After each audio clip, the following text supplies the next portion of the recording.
Ketua Dewan Perwakilan Rakyat Provinsi Sumatera Barat Supardi membeberkan kinerja DPRD selama tahun 2023. Kata Supardi, meskipun mengalami keterbatasan sumber daya manusia, pekerjaan di DPRD Sumbar tetap digenjot dengan cepat, seperti halnya dalam membentukkan perundang-undangan di tahun 2023. Ketua DPRD Sumbar Supardi mengatakan selama tahun 2023 sebanyak 4 perda inisiatif DPRD dan 5 perda diusulkan Pemprov Sumbar sehingga sebanyak 9 perda yang dihasilkan.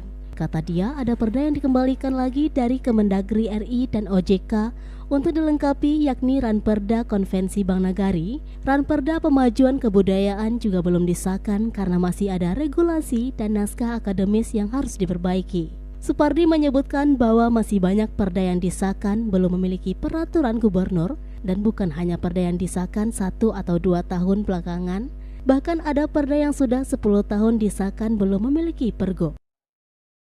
Kembalikan termasuk juga perda tentang masalah Bank Nagari solidarisi itu kita kembalikan kepada pemerintah provinsi untuk bisa dilengkapi lagi sesuai dengan syarat-syarat yang ditetapkan oleh Kementerian Dalam Negeri dan juga OJK. Juga perda tentang masalah kebudayaan juga itu kita luncurkan di tahun 2024 karena memang masih ada beberapa regulasi lagi yang kita tunggu dari kementerian, termasuk juga perbaikan revisi dari naskah akademisnya.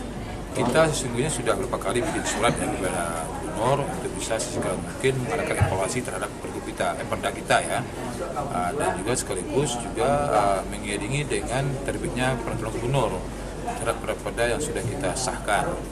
Nah, memang sampai hari ini kita akui banyak perda kita jangankan 1-2 tahun ke belakang ya, bahkan ada 10 tahun ke belakang sampai sekarang pergubnya belum ada. 5 tahun ke belakang pergub juga masih belum ada. Nah, sementara untuk bikin perda itu kan biaya cukup luar biasa juga banyaknya ya. Jadi sangat disayangkan kalau saya perda tersebut tidak iringi dengan pergub. Ya, ada perda yang memang nggak sah lagi atau nggak dia sah ya, tapi nggak sesuai lagi dengan pertumbuhan perkembangan zaman ya. Dia sah. Nah, maka itu harus kita cabut kembali gitu.